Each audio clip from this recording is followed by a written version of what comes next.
दोस्तों, इस लेसन में हम जानना चाह रहे हैं कि आप कौन हैं, who are you and why are you here.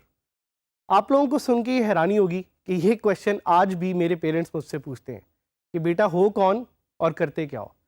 ख़ास तौर पे आईटी की दुनिया में जिधर रोज़ एक नई चीज़, एक नई टेक्नोलॉजी, एक नई मेथडोलॉजी आ रही है, लोग आपसे कॉन्स्टेंटली पूछेंगे कि आप हैं कौन और आप क्या करते हैं और आप किस तरह की सर्विसेज प्रोवाइड करते हैं। और ये क्वेश्चन आपसे ना सिर्फ आपके लर्निंग जर्नी के स्टार्ट में पूछा जाएगा बल्कि आपसे बाद में भी पूछा जाएगा as you go on and progress in life. इसलिए मैं आपसे पूछना चाहता हूं, who are you exactly. But before I ask this question, मैं आपसे एक और सवाल करना चाहता हूं, और वो सवाल ये है कि क्या आप मुझे बता सकते हैं कि दुनिया के वो लोग जो बहुत सक्सेसफुल हुए, उन सारे लोगों में वो एक कॉमन ट्रेट या फीचर क्या है। चलें ये छोड़ें, क्या आप ये बता सकते हैं कि दुनिया के वो लोग जो सिर्फ आईटी के शोबे में मशहूर हुए, उनमें क्या एक फीचर या क्या एक ट्रेट कॉमन है। सोचें, थोड़ा और सोचें। सो यहां पे जिस तरह आपको नजर आ रहा है, आईटी के दुनिया के वो लोग जो बहुत सक्सेसफुल हुए, जिन्होंने बहुत बड़ी कंपनीज बनाई, people like Elon Musk. Elon Musk कौन है? इलॉन मस्क ने दो कंपनीज बनाई जिनके लिए हम उन्हें जानते हैं। एक कंपनी का नाम है टेस्ला, जो कि गाड़ियां बनाती है, और एक कंपनी का नाम है स्पेस एक्स, जो स्पेस के लिए डिफरेंट तरह के त्यारे बनाती है। इलॉन को छोड़ दें, किसी और एंटरप्रेन्योर की तरफ आते हैं। Let's look at Steve Jobs. कौन है Steve Jobs? Steve Jobs invented something that we know as iPhone, और आईफोन ने पूरी दुनिया में एक तहलका मचा दिया। ये वो कुछ आईटी के बादशाह हैं जिन्होंने पूरी दुनिया को रेवोल्यूशनाइज कर दिया। But let's look at some of the other names. Jeff Bezos, इन्होंने अमेजॉन बनाया। जैक मा, इन्होंने अली बाबा बनाया। Both these companies are more than $500 billion companies working in e commerce. Let's look at some other names. Mark Zuckerberg, कितने लोगों ने यहाँ पे mark Zuckerberg का नाम सुना हुआ है? What is that one product that you use that mark created? It's Facebook. So question वही है कि क्या वो एक ऐसी चीज है जो इन सब लोगों में कॉमन है? क्या ये एक तरह के कपड़े पहनते हैं? क्या ये एक तरह का खाना खाते हैं? क्या सबको बर्गर पसंद है? क्या ये एक तरह की घड़ी पहनते हैं? या क्या ये एक तरह की गाड़ी चलाते हैं? आई होप अभी तक आप लोगों ने इसके बारे में सोचा होगा, and you must have an answer. But the real answer to this is that they all have an objective, they all have a goal. Objective का लाइफ में होना बहुत ज़रूरी है, क्योंकि ऑब्जेक्टिव से आपको पता लगता है कि आपने कहाँ जाना है। और ये सारे सक्सेसफुल एंटरप्रेन्योर्स का हमेशा शुरू से एक क्लियर एंड क्रिस्प ऑब्जेक्टिव था, और हम चाह रहे हैं कि इस कोर्स में आप भी अपना एक क्लियर एंड क्रिस्प ऑब्जेक्टिव रखें। एक कहावत है कि an objective without a plan is a dream. तो यहां पे दो इंपॉर्टेंट चीजें जिनका आपने ख्याल रखना है। एक, ऑब्जेक्टिव इटसेल्फ, क्या वो चीज है जो आप अचीव करना चाह रहे हैं, and the second one is the plan. ये ऑब्जेक्टिव बेशक वो इस कोर्स को सीखने का है, बेशक वो पैसे कमाने का है, जो भी आप ऑब्जेक्टिव सेट करते हैं, उस ऑब्जेक्टिव को अचीव करने के लिए किस तरह से आप प्लानिंग करेंगे और किस प्लान के तहत आप उस ऑब्जेक्टिव को अचीव करेंगे। इसका एक सीक्वेंशियल प्रोसेस है जो स्टार्ट होता है गोल से। सबसे टॉप पे आपका गोल है, आपका एक 5 ईयर गोल। आप क्या अचीव करना चाह रहे हैं उस 5 ईयर गोल में।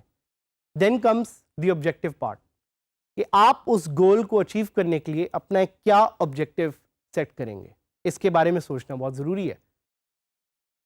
The third one is the strategy. Objective तो आपको पता है कि क्या करना है, बट आप उसे करेंगे किस तरह, और किस तरह से आप अपनी सर्कमस्टांसेस को और अपने हालात को चेंज करेंगे to achieve your objective. And the fourth most important part, tactics and the tools. So these tactics and tools are the functional components that you will use to achieve your objective. और ये sequential process जो आपको नज़र आ रहा है, this will help you become a successful entrepreneur or a successful freelancer. Your objective is your choice, but having an objective is very, very important. Objective आप बेशक जो मर्जी रखें, लेकिन objective रखना लाजमी है.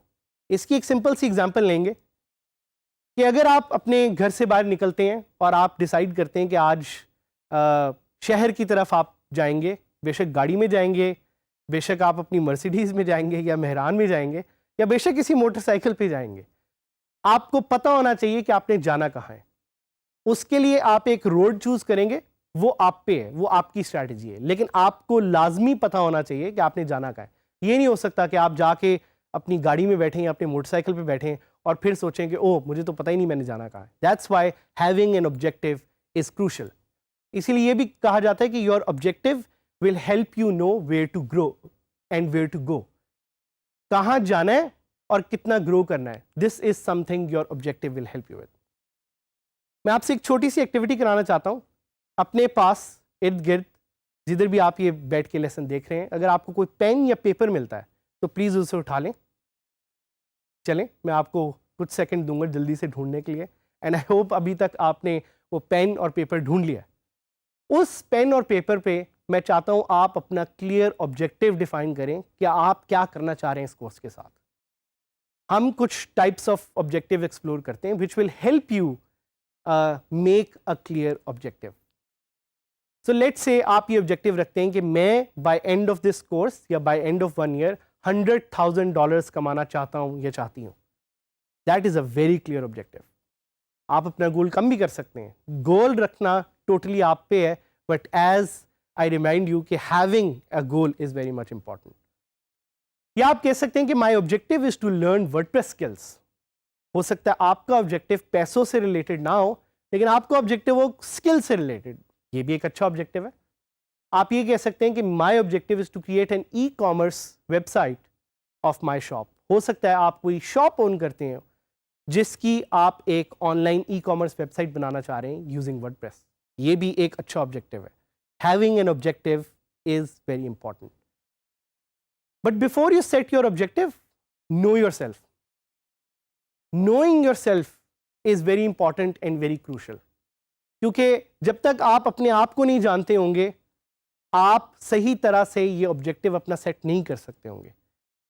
अल्लामा इकबाल हमारे शायर, उन्होंने क्या खूब कहा कि खुद ही को कर बुलंद इतना कि हर तकदीर से पहले खुदा बंदे से पूछे बता तेरी रजा क्या है. इस कॉन्सेप्ट में भी अल्लामा इकबाल हमें कह रहे हैं कि खुद ही को एक्सप्लोर करो, देखो तुम कहाँ जाना चाह रहे हो. अगर आपका ऑब्जेक्टिव क्लियर होगा तो आप एक अच्छे सफ़र की तरफ निकल सकेंगे and you will be able to be successful. So दोबारा वो पेन और पेपर ढूंढें और देखें कि आप कौन हैं, क्या हैं और कहाँ जाना चाह रहे हैं. Ask yourself, why are you here.